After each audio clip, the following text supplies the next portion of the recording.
Hello everyone, welcome back to Tea and Sports. The two times T20 World Cup champion England had announced their provisional squad. The side is led by their all-format Hayes coach Brendan McCullum.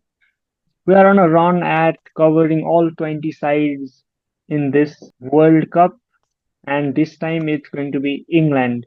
I'm your host Prayash Phuyal, and joining me is Pratyakshya Ghimire. Welcome back, Pratyakshya. Thank you very much. Okay, assuming that there won't be much changes from the side, the provisional squad they had announced, let's just go through the side led by Harry Brook. The top order looks quite stacked. Josh Butler, the wicketkeeper, leading the lines along with Phil Salt, two openers, and Ben Duckett, Jacob Bethel, Will Jacks are also there. Take me through this top order, Prataksha. England, I think, have one of the better opening pairs. At least the top order looks settled. Phil Salt likely open with Josh Butler. I am a big fan of Ben Duckett, but I don't see him playing. I don't think he likes batting at number three. Uh, but and I don't see him replacing either Salt or Butler. They're two of the best openers in any T20 cricket right now. So replacing any of those two is a tough job for Ben Duckett. He'll be unlucky to miss out, I think, but that's how it goes. And number three, I think it's one of their star boys, the previous star boys, or the star boy, or the current star boy. Either Tom Banton or Jacob Bethel. I like Bethel. Uh, you could see one of them play, but I think both of them will play. England like both of those guys. So top order stack is very good. Harry Brook at number five, the captain, another star boy. Surprise, surprise. His quality batter. There's no doubt about it. Harry Brook is an all-format batter. He's a very good batter, and I think England have done the right job giving him the captaincy early in his career. Yeah, I think his leadership, his captaincy will be on the spotlight, but I expect him to do a decent job. Uh, Finishing could be a worry. There isn't too much bank on that, if I can say so. There is a little bit of experience in Sam Curran, but they'll have to rely upon Sam Curran's heroics. He was, I think, the player of the tournament when England won it in Australia. Uh, if Sam Curran can replicate that, then I think England will have a very good tournament. Uh, so batting settled. I think he can do the job. Yeah, the problem of plenty at the top order. I think Ben Duckett is there as a backup wicketkeeper, so I don't expect him to be in the playing 11. At number three, it's Jacob Bethel or even Will Jacks can have a shout at as well. I think Tom Banton will be sent quite low, I think, and Harry Brook, the new poster boy of England cricket for sure. And yeah, even though he is a young captain, the leadership is there all around him. So Josh Butler is there, Sam Curran is there, and the players that have been in and around the circuit for a long time are there. So I don't think leadership will be an issue. Uh, the finishing, of course, yeah, rightly pointed. I think it doesn't look as convincing as we have seen England have in the previous tournaments. Jofra Archer, one of the most highly rated white ball bowlers, is back as well. Luke Wood will be along with him. Josh Tong and Jamie Overton are also announced. So, how does this pace attack look? I think pace attacks solid as well. Nice blend of youth and that experience with Jofra Archer. Uh, Alongside Jofra Archer and Sam Curran, there's a little bit of experience, but apart from those two, the other guys are pretty new. Uh, Pace bowling looks all right. Spins good. Adil Rashid, very good. If they want to play another spinner, Liam Dawson is that guy. They've got all rounders. Jamie Overton is a quality all rounder. Will Jacks provides a little bit of spin. So does Jacob Bethel as well.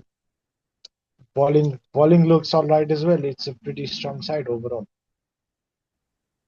And Adil Rashid is there in the spin department, joined by a youngster, Rehan Ahmed. He is quite handy with bat as well. Balls right on leg spin. So, but I don't see him getting the chance. Get? Will he make into the 11 for you? Will England go with two leg spinners? I don't see them doing that. Rehan Ahmed is a very interesting cricketer. I think, he's following the Steve Smith career trajectory. He started as a leg spinner, now dominating England's domestic circuit with the bat. He can bat at the top as well. So Rehan Ahmed, see, in future he can be that power-packed all-rounder who can do a bit of everything. But for this tournament, I think Adil Rashid will definitely start. Then they've got plenty of all-rounders, plenty of spinners who can ball across phases. Will Jacks is there. If they want to play Liam Dawson, he can do the job. And as I said, Jacob Beffel can bowl a little bit of left arm spin as well. So Rehan Ahmed doesn't start for me. Okay, so I'd love to hear your playing 11. Who have you got? Who would start for you? Phil Salt and Butler will open. I think it's nailed on those two openers. Ben Duckett unlucky to miss out. And at number three and number four is probably Bethel and Banton, two of the star boys. Uh, I'd love Ben Duckett, but I've said enough of Pratyakshya. Let's move on. At number five is Harry Brook. 6, 7, it's Sam Curran, Will Jacks. Will Jacks can bat at the top as well. I think he has opened a bit as well in the T20 cricket, but I have him down the order. He can do that finishing role as well. Then Jamie Overton, a decent all-rounder who can bat a bit, ball space, good batter. And if they want a little more depth and spin, they can play Liam Dawson. If not, Josh Tongue, and then followed by Jofra Archer and obviously Adil Rashid.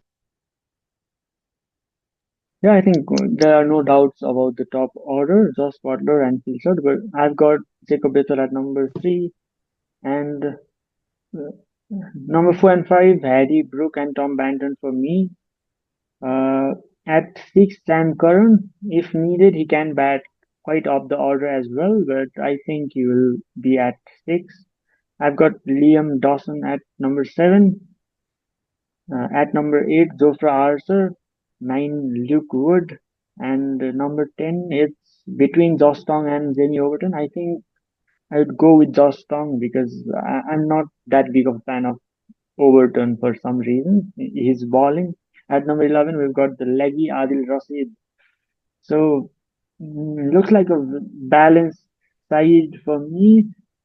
And they are in a very interesting group as well. As a Nepali, it hurts me to say that, but I think this is the one of the weakest groups in this tournament, with Bangladesh replaced by Scotland now. Only two test nations, England and West Indies, joined by Scotland, Nepal, and Italy, the first timer. Yeah, I think England should make it through. They'll make it through. England, I think, will go as the group leaders. Interesting you say that this is an easiest group because Scotland beat England. We beat West Indies. We beaten West Indies. Scotland have beaten England. Italy just beat Ireland. I think it was yesterday. So you can't count them off. Of course, they'll be the favorites, West Indies and England. But this is a very unpredictable format. I'll be watching Nepal against England at one today. So I hope I'll be part of history. It's a Yeah, muted. Nepal will definitely be expected to be well supported, of course, and I'm glad that you will be joining the crowd there, being the 12th man for Nepal. I hope you will be part of C, but I think England are very strong side. I think West Indies might have a hiccup in this tournament because they have not been able to find that form lately. They are getting thrashed around the ground all across the park against South Africa in South Africa. Okay, let's quickly move through their matches. The first match will be against Nepal in Mumbai, which you'll be witnessing live, of course, at Wankhede Stadium.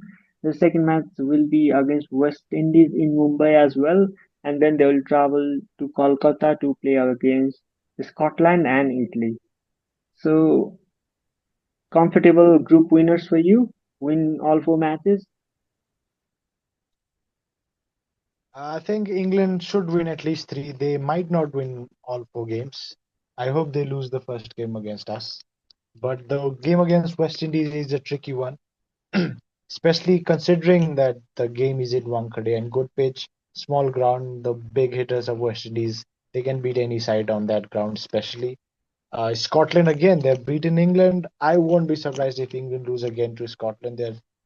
They've got that rivalry, the geography comes into play there as well. Italy should be a cakewalk. Uh, they will qualify as the leader of this group, but not sure they'll win all four games. Yeah, Scotland surprisingly look a different side whenever they face England. So they've got their history as well. Facing Nepal for the first time, so that will be interesting in the first match in Wankhede. The conditions can be in England's favor though. England have got the pacers and pace is definitely their strength and the condition will favor the pace bowling as well. Against West Indies in World Cups, West Indies is a different beast as well, so we never know. And facing Italy for the first time can be tricky for them as well. Overall, how does this side look to you? How much would you rate out of 10? Rating wise, I think batting's good, bowling's all right, spins covered, they can go deep. The problem for me, I think, is that finishing role. I don't think you can rely upon Sam Curran to win you games. He is good enough to do that, but to do that consistently against quality operators, especially when you go deep, you got to face the likes of Bumrah and Stark and score 40 of the last three overs. Not sure Sam Curran is the guy for me. So if the finishing department was a little more covered, we're used to seeing Ben Stokes finish the game for England, take the game deep and pull the game out of absolutely nowhere. But without Stokes, can Sam Curran do that? I'm not sure. So because of that, uh, the rest of the squad looks solid, looks good enough. I'll give this squad, I think, 8 out of 10. Okay, 8 out of 10 for you. And how far do you see this team reaching? They're one of the favorites. I will be surprised if they don't make to the semi-finals in this coming World Cup. They've got most of the bases covered. They've got the experience. They've got guys who can lead and bail them out of different situations. They've got match winners, especially at the top with Phil Salt and Josh Butler. Jofra Archer, if he has a day out, he can win you the game single-handedly. So one of the semi-finalists for me, England. Okay, I also have them one of the two teams qualifying along with Nepal from this group. So I think they'll have a nod ahead of West Indies. And I think I don't see them reaching the semifinals to be honest. I think top eight is their ceiling this time. I don't know. And for me, I think I agree with the finishing problem. I think I'm not convinced with this side's finishing. If a couple of wickets fall early, then I think this middle order is quite young to be able to handle the match pressure. The pace looks solid. Adil Rashid will be one of the main spinners for sure, but is Liam Dawson's left arm off spin worth relying on? I'm not sure. So I think I would give this side 7 out of 10. I think. I think a lot will depend upon Archer's fitness as well. He is quite an injury-prone bowler. Without Archer, England will struggle. If Archer, I mean, we hope not, but if Archer gets injured, I don't see them challenging big teams, and that says a lot. Without If Archer gets injured, they can struggle really bad. So a lot will depend upon Jofra Archer's heroics. Yeah, I totally agree there because when you think about Zofra Archer, yeah, you think about T20 cricket, but Luke Root, Josh Tong, Jamie Overton, are they T20 specialists in terms of their pace bowling? I'm not sure. So, yeah, that's a valid point. I think Zofra Archer, if he's fit, then he'll be one of the players to look out for in this tournament. He has proven his worth, but apart from him, yeah, not the bankable pacer. So yeah, I think that's all. Haji Brook, the young captain, will be under some pressure in this subcontinental conditions, and the head coach was also under a lot of pressure after the embarrassing Ashes defeat as well. So England are under pressure, and yeah, if there is any time to beat this England side for the lesser known opponents, then I think this is the best time. So yeah, that's all for today from us. We are covering all 20 sides in this ICC T20 World Cup 2026, all 20 sides, and few of them have already been out there. A few of the videos have already been out. Do check them out. It should show up somewhere in the screen at the end of this video. For more of similar content, stay tuned. Will they be the third time champions? What do you think about this side? And if you have any questions or suggestions, do let them down in the comment. We would love to start new discussions in the comment section as well. That's it for today. Keep loving tea and sports. Bye. Thank you very much.